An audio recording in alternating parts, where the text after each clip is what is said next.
بسم اللہ الرحمن الرحیم۔ السلام علیکم رحمۃ اللہ وبرکاتہ۔ مکران شاہ ایک بادشاہ تھا۔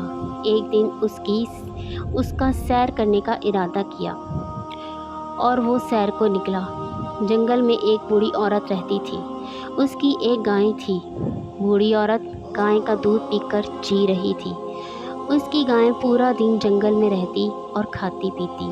ایک دن مکران شاہ بادشاہ کے سپاہی عورت کے پاس آئے اور کہنے لگے کہ تیری گائیں بڑی صحت مند ہے، اسے ہمارے پاس بیچ دے۔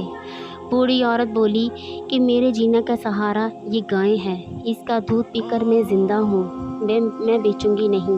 سپاہیوں نے کہا کہ نہیں دے گی تو ہم لے لیں گے۔ سپاہیوں نے گائیں کاٹ کر کھا لی۔ بوڑھی عورت بادشاہ کے پاس جانا چاہتی تھی مگر اسے جانے نہیں دیا۔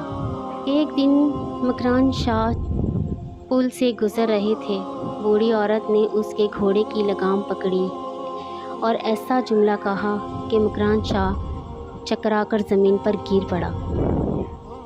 بوڑھی عورت نے کہا کہ مکران شاہ تیرے سپاہی میری گائیں کاٹ کر کھا گئے ہیں، تو بتا اس کا حساب تو نے اس پل پر دینا ہے کہ پل صراط پہ دو گے۔ اللہ اکبر۔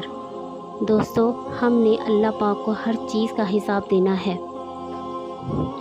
اس لیے ہمیں ہمیشہ اپنی آخرت کی تیاری کرنی چاہیے۔